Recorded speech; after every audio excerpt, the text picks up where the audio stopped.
41 au verset 44. La Bible est en train de nous dire, et Élie dit à Akab, monte, mange et bois, car il s'est fait un bruit qui annonce la pluie. Akab monta pour manger et pour boire. Mais Élie monta au sommet du Carmel, se penchant contre terre, il mit son visage entre ses genoux. Et il dit à son serviteur, monte, regarde du côté de la mer. Le serviteur monta et il regarda, il n'y a rien. Élie dit, cette fois, retourne. À la 7e fois, il dit, voici un petit nuage qui s'élève de la mer qui a la paume de la main d'un homme. Élie dit, monte, et dit à Akab, attelle et descend, afin que la pluie ne t'arrête pas. En peu distance, le ciel s'obscurcit par le nuage. Le vent s'établit et il y eut une forte pluie. Akab monta sur son char et partit à Jezreel. Et la main de l'Éternel fut sur Élie, qui s'est saigné de son rein et courut devant Akab jusqu'à l'entrée de Jezreel. Ésaïe chapitre 40, le verset 31, la Bible nous dit, mais ceux qui se confient à l'Éternel renouvellent leur force. Ils prennent de vol comme des aigles. Quelqu'un peut dire aigle. Et la Bible dit, ils courent et ils ne se lassent point. Ils marchent et ils ne se fatiguent pas. Est-ce que tu peux acclamer la parole du Seigneur? Acclame bien la parole de Dieu. Nous allons commencer. Bien aimé, le texte qu'on venait de nous lire ici, le texte que je venais de lire ici, on est en train de nous parler de trois personnes à qui on a deux personnes à qui on a recommandé de monter. On nous parle de deux personnes qu'on a recommandé de monter et le troisième c'est le prophète Élie lui-même. Le premier qu'on a recommandé de monter c'était le roi Akab, à qui on a recommandé de monter. Monter pour faire quoi? La Bible est en train de dire que monter pour boire et manger. Car il s'est fait un bruit qui annonce la pluie. Bien aimé, j'étais en train de me poser la question. Quelle est cette grande paradoxalité, entre la pluie de manger et boire? Pour que Élie puisse recommander à Akab d'aller monter et manger et boire. La pluie, le manger et boire, c'est totalement des choses qui sont très différentes. Mais le prophète Élie recommanda à Akab lui de monter, d'aller manger et boire. La deuxième personne à qui on a recommandé de monter, c'est le prophète Élie le Tishbite. Et cet homme lui-même, il a monté, la Bible dit, il monta au sommet du Carmel. Et il prit la tête et le penchant entre les deux genoux. Et la troisième personne qu'on a recommandé de monter, c'était le serviteur d'Élie le prophète. Lui, on lui recommanda de monter, ce n'est pas pour manger et boire. Ce n'était pas pour prier ou placer la tête entre les deux genoux. Mais la Bible lui dit, lui on lui recommanda de monter pour regarder du côté de la mer. L'un est monté pour manger et boire. L'autre est monté pour placer la tête entre les deux genoux. Et le troisième est monté pour regarder du côté de la mer. J'ai voulu d'abord te faire comprendre quelque chose. Dans une famille, dans une église, il y a seulement une personne qui est en train de monter. Ça sera impossible d'expérimenter la main de Dieu. Il doit y avoir un Élie, il doit y avoir un Akab, il doit y avoir un serviteur d'Élie. Le premier doit être là. Il doit monter pour manger et boire. L'autre, il doit être là à l'intercession. Il doit placer sa tête entre les deux genoux. Et l'autre doit se tenir monter. Mais pour commencer à regarder du côté de la mer. Bien-aimé, Élie montant au sommet du Carmel. Il dit à Akab, monte. Dépêche toi, tu vas monter pour moi. Et il dit encore à son serviteur, monte. Tu vas regarder du côté de la mer. Regardez quoi Élie n'a pas dit. Mais comme c'était un serviteur fidèle, il se montait au sommet du Carmel. Il commença à regarder du côté de la mer.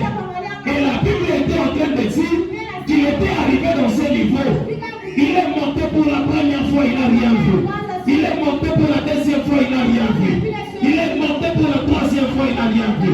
Il est monté pour la cinquième fois, il n'a rien vu. Jusqu'à la sixième fois, où il est allé remarquer, il a vu une petite nuage qui avait la forme d'une pomme de main. Bien aimé, j'aimerais commencer par t'annoncer. Dans la vie de soi, si tu veux obtenir quelque chose, tu ne dois pas te fatiguer lorsque tu essaies juste une seule fois. La Bible dit ceci, le serviteur d'Élie, il était monté pour la première fois. Commencez à imaginer la distance de la montagne. Quelqu'un qui doit monter, arriver au sommet et regarder, descendre pour aller dire au prophète que moi je n'ai rien vu. Jusqu'à sixième fois, la personne va commencer à monter, mais il n'a toujours rien vu. Mais c'est pourquoi je vais te dire, c'est pourquoi il ne faut pas abandonner bien avant. Il y a des gens qui ont commis des erreurs, ils ont abandonné une église, ils ont abandonné leur foyer, ils ont abandonné des personnes qui étaient des portes de bénédiction, parce qu'à la première fois, ils n'ont rien vu. À la deuxième fois, ils n'ont rien vu. À la troisième fois, ils n'ont rien vu. C'est pourquoi nous prions matin, midi, soir. Pourquoi je peux prier le matin, je n'arrive pas à voir quelque chose. Je peux prier à 10 heures, je n'arrive pas à voir quelque chose. Je peux prier à 14 heures, je n'arrive pas à voir quelque chose. Mais ce que moi je sais, même à 18 heures, je verrai quelque chose. Je verrai une petite nuage qui s'élève. Et cette nuage, il y a la forme d'une pomme de main. La Bible dit, lorsqu'il arrive à Élie, il dit cette fois-ci, je vois une nuage qui a la forme d'une pomme de main. Et il lui dit ceci, descends, va dire à Akab qui se précipite, parce que la pluie, parce que la bénédiction, parce que la récompense, parce que l'élévation, parce que le mariage va les rattraper. La Bible a dit, Akab a sorti, a monté sur son char pour partir à Israël, qui était la capitale. Mais la Bible est en train de dire que la main de l'Éternel était sur Élie, qui courit jusqu'à la porte de Israël. Le roi était dans sa voiture. Les chars de l'époque, c'est comme les voitures d'aujourd'hui. Le roi était dans sa voiture avec une vitesse extrêmement supérieure, afin que la pluie ne puisse pas l'arrêter. Afin que la pluie ne puisse pas l'arrêter. Mais la Bible est en train de dire, et la main de l'Éternel fut sur Élie, qui courut devant les chars. Quand tu n'arrives pas à comprendre, le roi avait quitté le premier. Arrivé à la Bambunda, à la porte tu es de ton capitaine. Mais ce qui est arrivé, c'est quoi?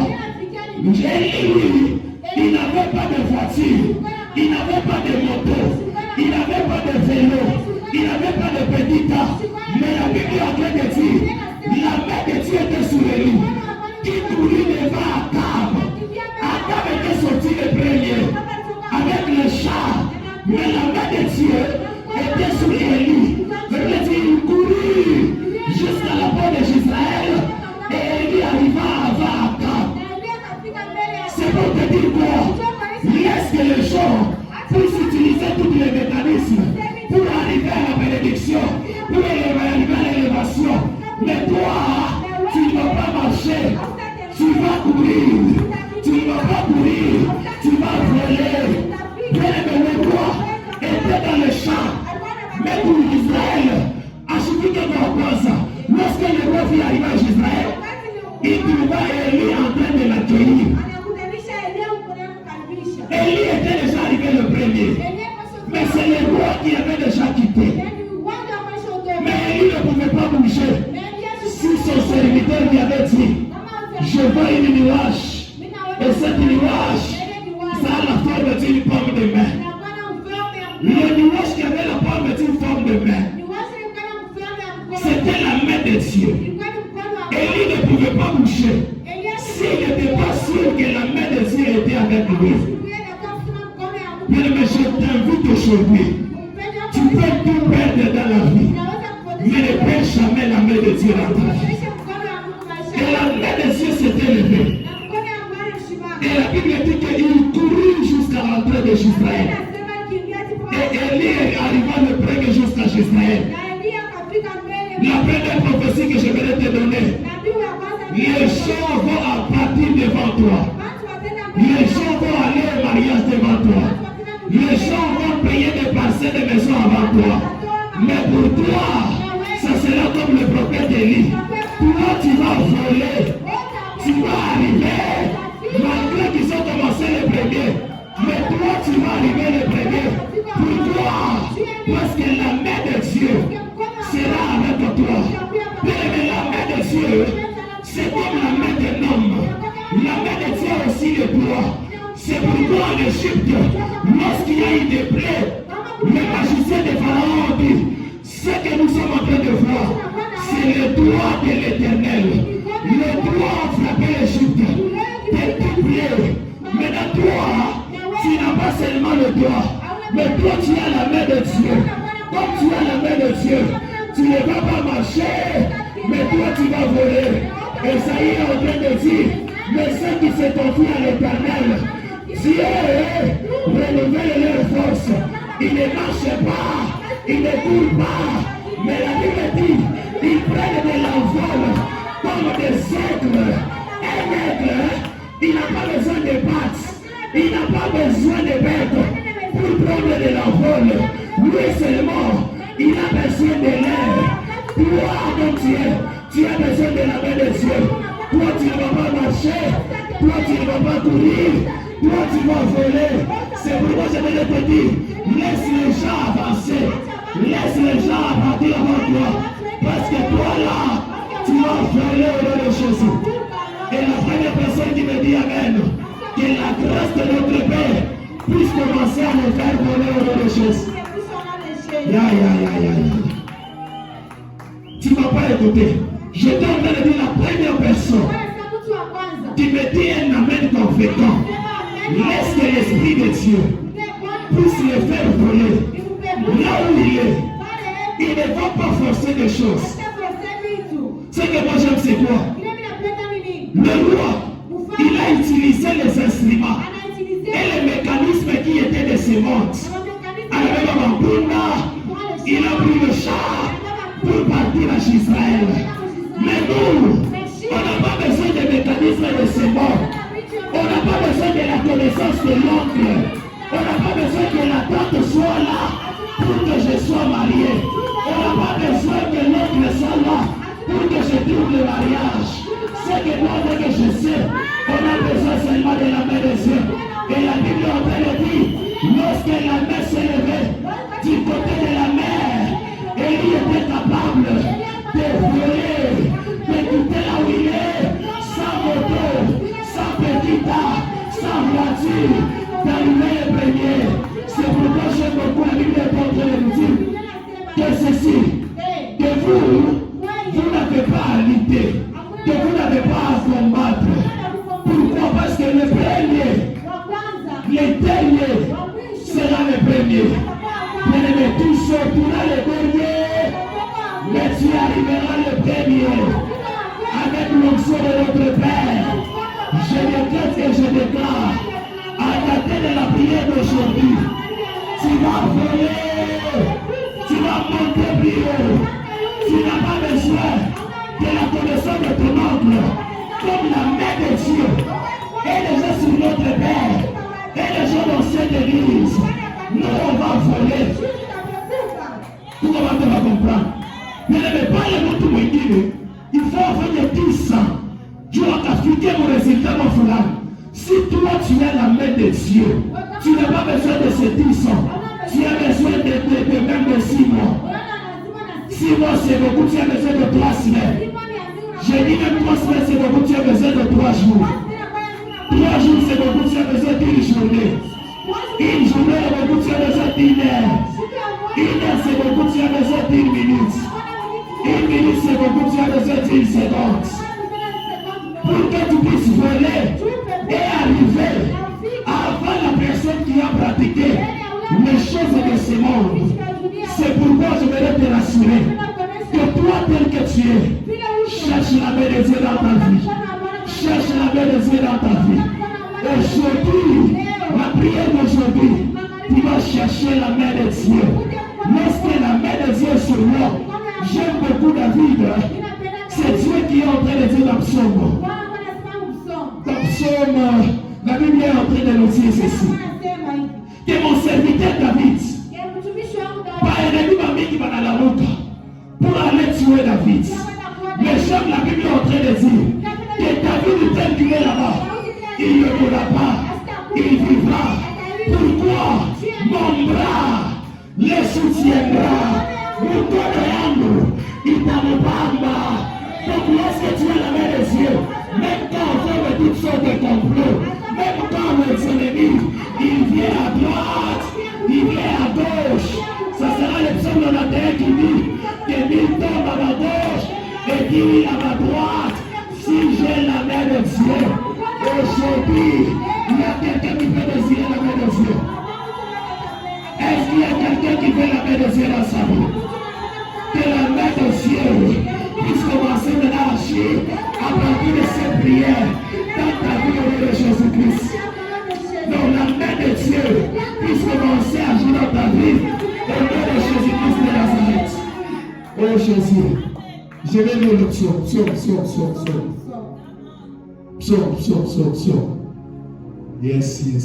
Psaume 89, le verset 20 au verset 24. J'aimerais que tu te lèves là où tu es.